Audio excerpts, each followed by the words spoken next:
Hi guys, it's Steffi from the Novelty Corner, and I'm having to refilm my intro to this video because I filmed 11 minutes and not a single bit of it had sound, and I thought I caught it early enough and refilmed most of my reviews. So that proper footage is coming soon, but when I went back to check it again, I'd lost all of the audio for the entire thing, so I'm refilming this intro really quickly. Please forgive me for the very dodgy quality and the lighting, but I have to run out the door in about 15 minutes and I need to film this and get this uploading while I'm out. This is my books beside my bed video. It is all about the books that I read each week. However, I'm also using this video to participate in the strikebackvideoathon hosted by G Swizz from G Swizzle, Julia from That Bookie, and Ben from Ben Sanders. They are supporting smaller booktube channels and promoting small booktube channels in light of everything that's happened with YouTube recently and their policy changes and monetization and all that sort of thing. Google it. You can find all the information there. I don't so much worry about that side of my channel. I really just like sharing things, but I thought it would be really fun to take part in their 30-day challenge. And while I'm not going to follow every single prompt, I'm going to try and post every day for the 30 days, just with various booktube things, but also my Plan With Me videos. So there'll be a lot of content. But part of it is to shout out smaller booktube channels. So because it is the first day, I am shouting out the creators of this videoathon. So G Swizz, Julia, and Ben, and I will leave their links down below so that you can go and check them out. So please do say hi, go and subscribe to their channels. They're fantastic. I love watching their videos.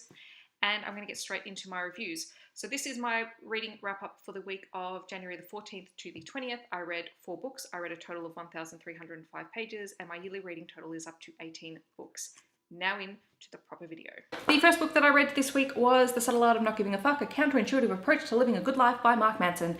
This book was given to me for Christmas by a friend of mine and I gave it 3.5 out of 5 stars. It was published in 2016 by Pan Macmillan and it is a look at how to live your life without worrying about the little details, and this is definitely something I need to work on.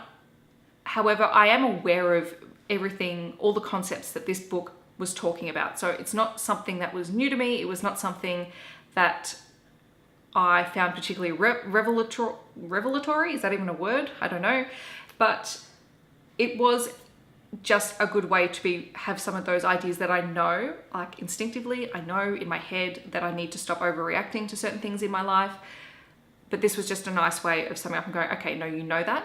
That's right. You need to stop worrying about those stupid little details. It's not a problem. I didn't particularly like the tone in the story. It sort of threw me out a little bit. This guy seems very self-important.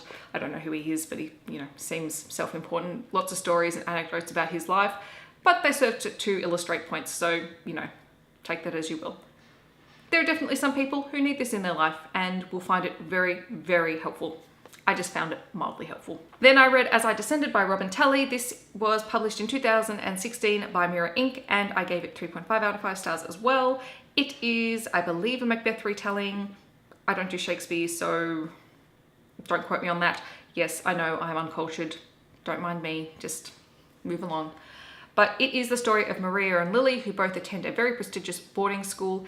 They're girlfriends, but that is sort of secret knowledge within the school for various reasons. One night with one of their other friends, Brandon, they use a Ouija board in an attempt to summon a ghost. And unknowingly, they unleash a whole lot of stuff on their boarding school.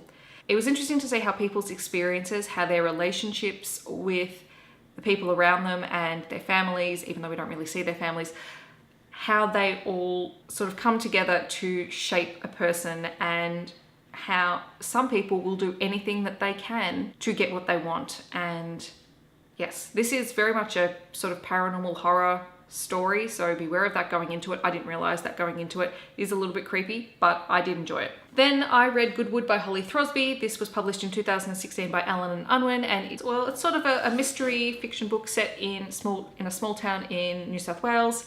It is about the disappearance of 2 people from Goodwood, which has previously not had very many bad things happen to it. So one day a teenage girl disappears, and then 2 days later a local shopkeeper also vanishes, and Goodwood sort of falls apart because nothing ever bad happens there and nobody knows where these 2 have gone, if it's part of a conspiracy, is it completely separate, were they killed, have they just run off, what's going on, why was it so close together?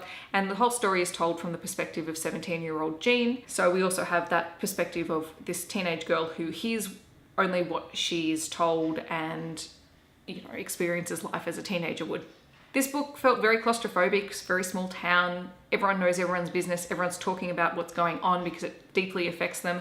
The town begins to fall apart with this disappearance because there are no answers, and that deeply stresses out people. There was a really strange element of a relationship between Jean and another girl in the town, but it only took up a few pages, so it felt a little bit out of place for me, so it was a bit strange. But what I really loved was the character of Mac, who is the local police officer in charge of investigating these murders, and he is related to Jean and Jean's family. So he's in the book quite a bit, but I wish he'd been a main character because he was just so interesting, and the way that he interacted and behaved as a result of these disappearances was really curious. You know, he's the only cop in this small town, and he has to investigate the disappearance of these people that he knows, and I think that would have been a really interesting perspective to have, but I did like him in the story as he was. And then I finished this week on a really high note. I read Vicious by V.E. Schwab. I gave it 5 out of 5 stars, and it was published in 2014 by Titan Books. It is the story of two guys who are in college, and they are writing a thesis on the existence of extraordinary beings, or EOs, people with superpowers. And part of the investigation is into how they could possibly be created, and they discover a way, and they find themselves with their own super abilities. And then they promptly become enemies as well as a result. And the entire story is this very vicious battle of wills between these two guys who are so convinced that they are in the right. One of them acknowledges that he is not a good person. The other is convinced that he is in the right and he is doing the world a service with his actions. But there are no heroes in this book, the main characters. They are both villains. They are both at each other the whole time, even though they really only interact again towards the end of the book, but they are constantly working against one another and drawing other people into their web. Now, this book has some of the coolest collection of abilities that I've read about in books recently. This is superheroes and supervillains done right in a book format. It was highly engaging. It was very thought-provoking. I was deeply enthralled with all of the characters. I just wanted to know what was going to happen.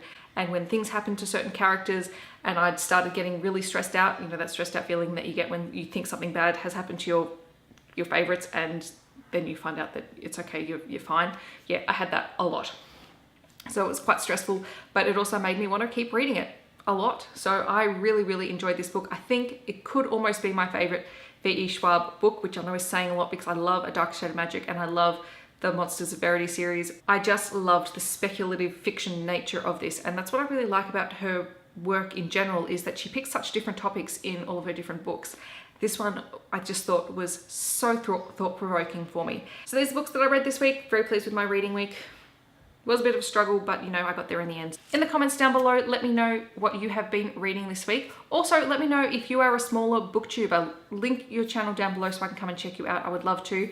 Don't forget to visit the creators of the strikebackvideoathon videos, and I will see you guys tomorrow with another video and another shout out. I hope that you're having a wonderful day wherever you are. See you guys next time. Bye guys.